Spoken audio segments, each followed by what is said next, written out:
Philadelphia is steep in broadcast history. From the early pioneering days of broadcasting in the 1920s to today, Philadelphia has always been at the forefront. The Delaware Valley has been home to some of the best local programming in the country, starting with the early soap operas and children's shows to pioneering the best news formats in the country. Much of it all began right here. From radio announcers to television personalities, cameramen to directors, these were the broadcasters that burned out the airwaves. These were the pioneers of Philadelphia broadcasting. Hello and welcome to the Pioneers of Philadelphia's Broadcasting. I'm Kathy Gandolfo, and with me today is a woman who helped to transform daytime television, creating some of the most popular soap operas. Her name is Agnes Nixon. Mrs. Nixon, so nice to be here with you today. This is really fun for me because I, of course, watched All My Children and One Life to Live, and of course there was Loving.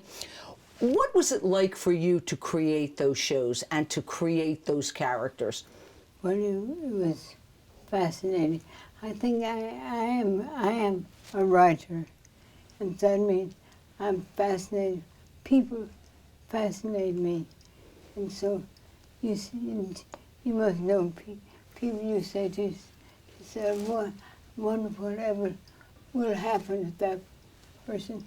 I found it fascinating to try to decide what's going to happen and to write it in this daytime serial, which I loved doing. Mm-hmm. How did you come up with the characters? How did you craft them in your mind? Well, I think first you meet someone who you crafted what you see in life. There's nothing is stranger than real life. You know, Kathy. I mean, so but what you need an interesting person and a situation which is also interesting and complicated from other people by other situations, and so then you just get to, I don't know, with heads or writers like me have.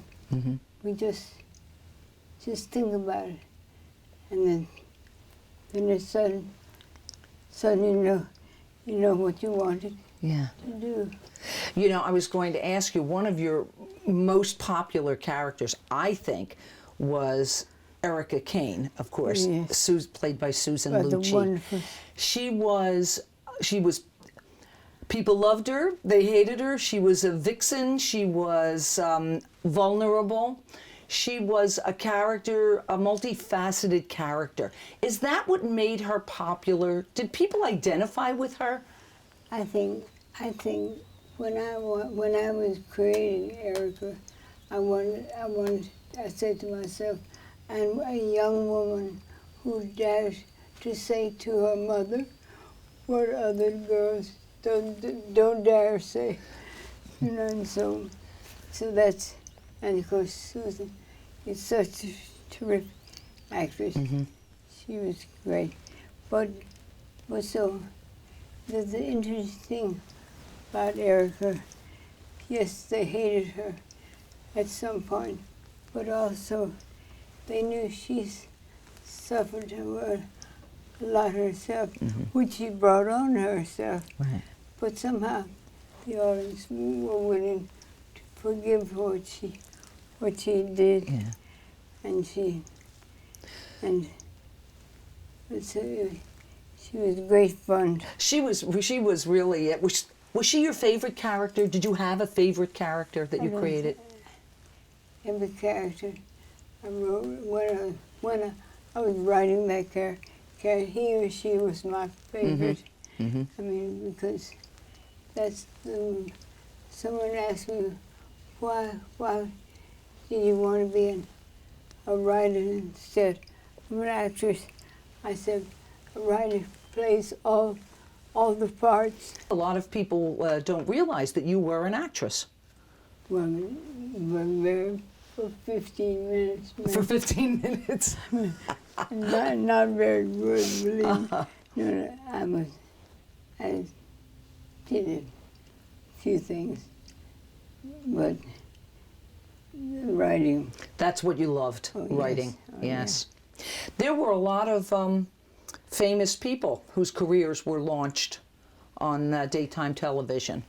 Yes.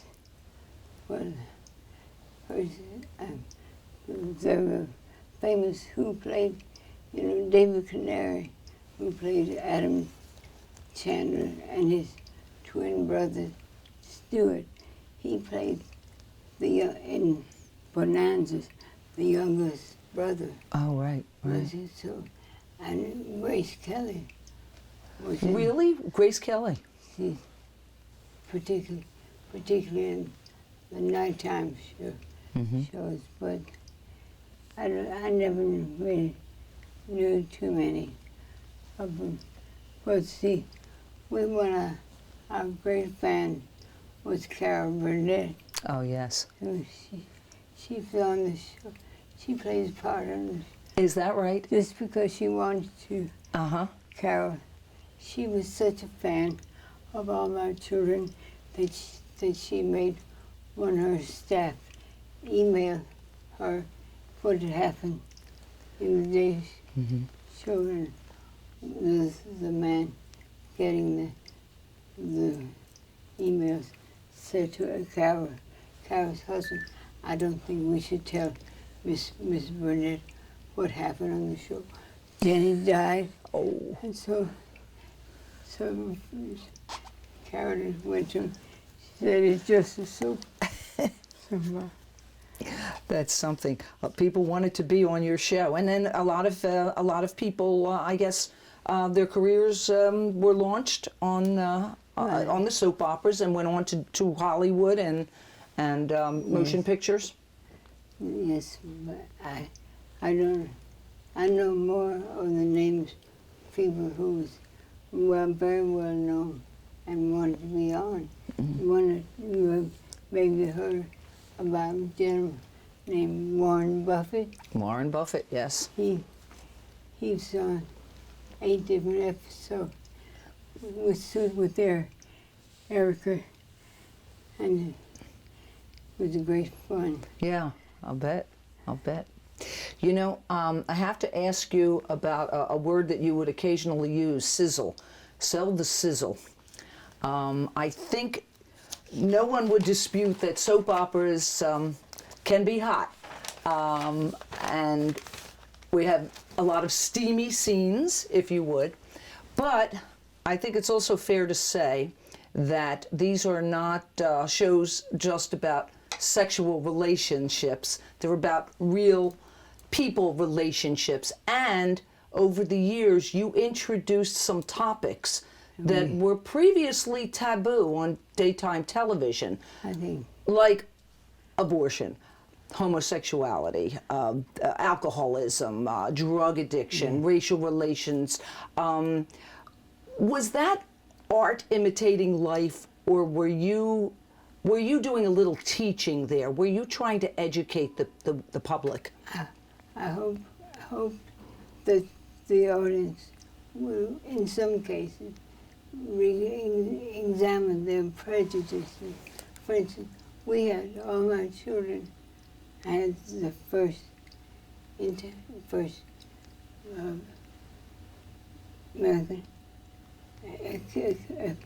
American romance between two African Americans. Right. And so, I mean, people said, you better not do that. But I said, people have to realize this is to America today. And so, the love story of Jesse and Angie was the most popular as any show story on there. Wow. And so, and the same thing with homosexuality. I knew that we had to to make people realize that is a right. People has a right to live there and want to do, but I thought, I knew that the homophobes would turn off the set if we show a woman, a lesbian.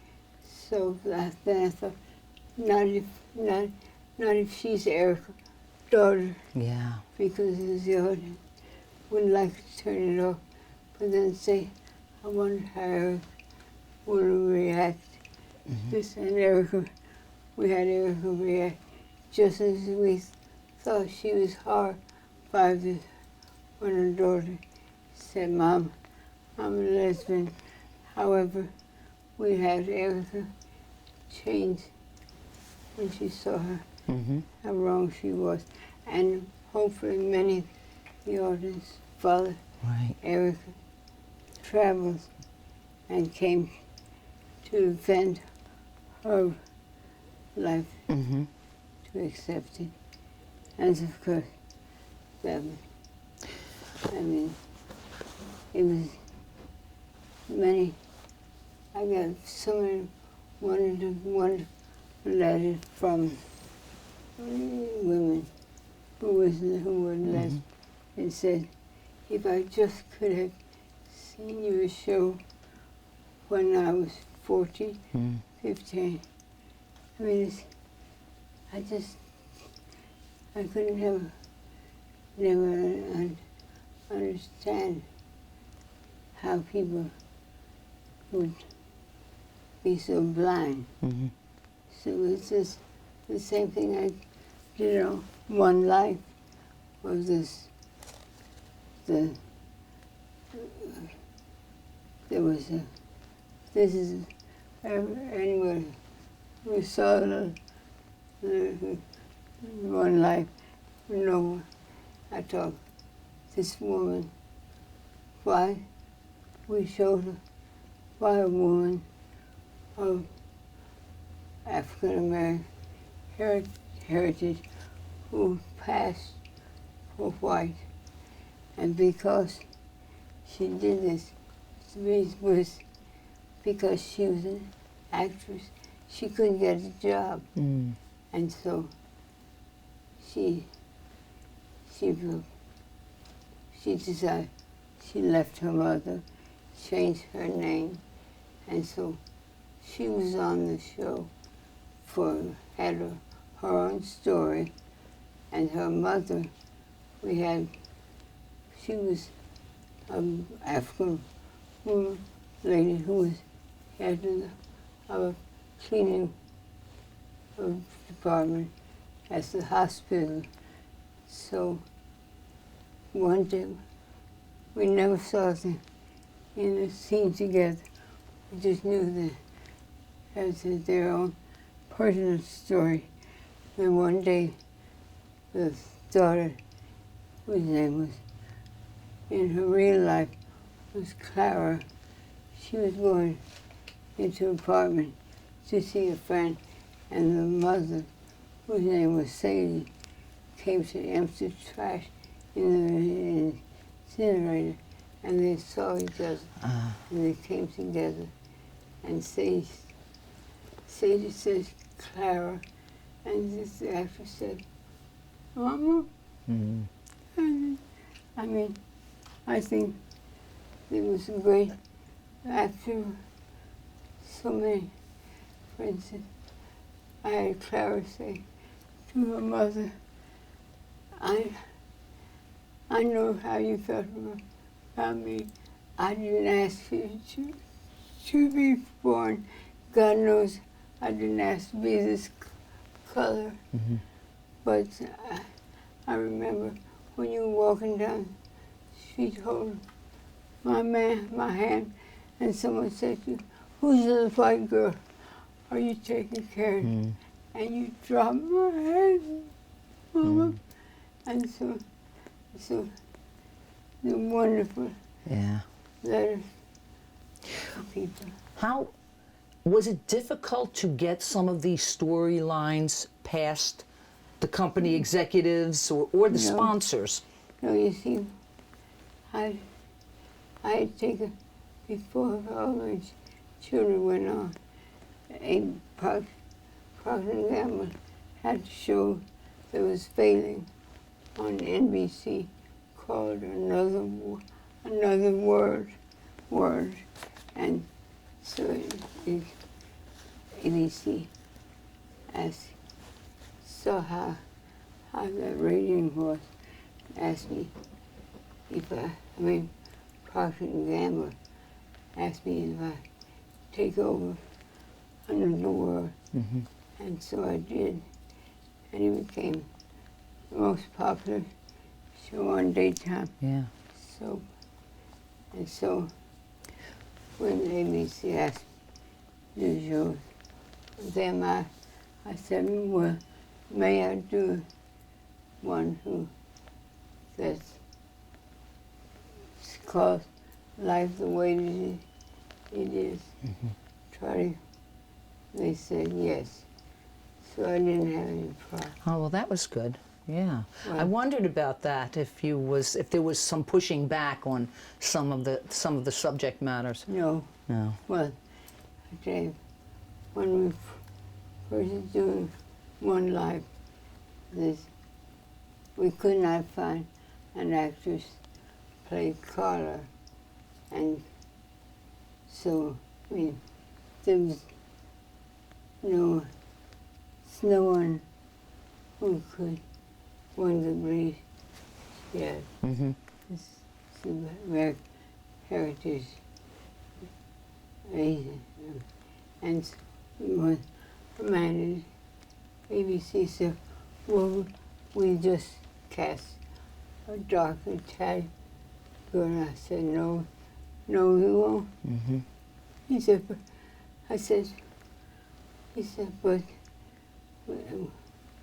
we have no actors. So that morning, Sunday morning, there was a letter on the entertainment page from Ellen Holland, who had been trying to be an actress, and as she the phrase "black is beautiful" was a big saying at that time. Yes. So she said her headline to her letter was, "How black do you have to be?" And I couldn't believe it. She was so beautiful. And she was a Shakespearean actress. We called her. She came in the studio next day, and she had that part for 18 years. 18. Wow. So you had a lot to say about the casting. Oh, you yes. had a great deal to say. After I didn't see them in the part, it'd be hard to write the cast. You know, we are sitting in your home here in the main line, suburban Philadelphia, and this was the setting for your soap operas, or at least for All My Children. What made you decide to make that the setting? I mean, why not suburban LA or New York or Chicago? This is what I knew. Uh-huh. I mean, I didn't make, it wasn't with the thought that dreadful things would happen on the main line. I thought it was just a very nice place to live. One of the actors asked me, how long does it take Pine Valley? Pine Valley. How long does it take to get from Pine Valley to New York? My answer was 2 acts. That's funny. You know, you certainly have had a storied career, and you had created some wonderful characters. When Erica Kane, of course Susan Lucci, had been nominated for years and never won that Emmy. It eluded her for many years, and then she finally won. What was that like for you when they finally called her name? I was thrilled for her. And so listen, I defended, not defended, let me put it away, as the cast and I went out to California for a press conference, and so one of the reporters asked Susan, how do you feel when you miss, when you don't get him? I spoke out, I said, I think that's a terrible question to ask Susan, but I'd like to give you my answer, how I feel. I said, I think Susan is heard by people who have heard she makes, how much money she makes. I said, why not? But she's so,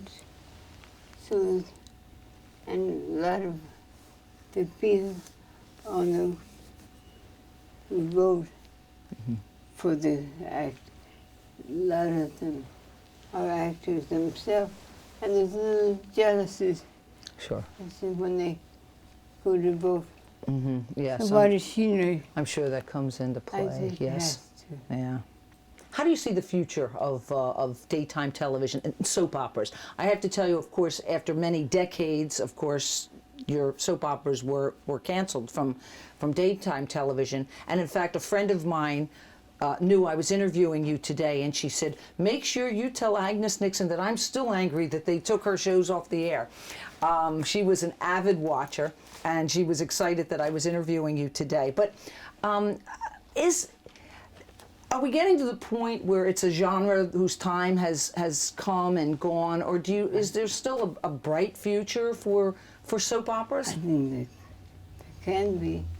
I don't know. I think one of the main reasons that my two shows were canceled was that certain people at the ABC thought that they wanted to keep the cost of production down, and some insisted that children were too expensive. I don't think. Incidentally, Kathy, I am writing my memoir. Are you? Yes. Oh. So, and I will say a bit about that. Tell us a little bit, because I was going to ask you how your body of work is expansive, and how do you want to be remembered? What are the highlights of your career, and how do you want people to remember Agnes Nixon? Well, I hope that I have entertained them, but also, you see, I think that education can be entertaining, and if we make people think, if anyone would, because all my children have changed their mind about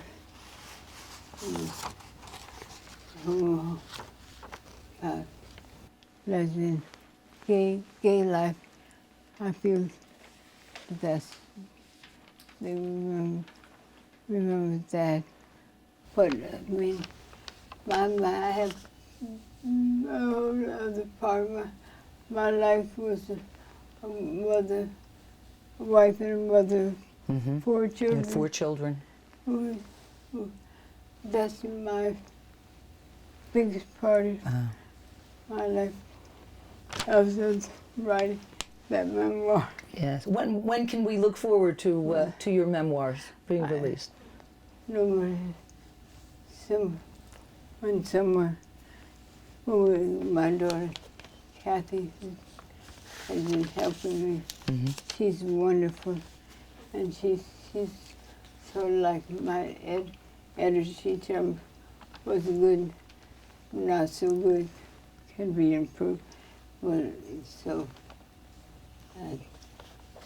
I just hope I get it finished.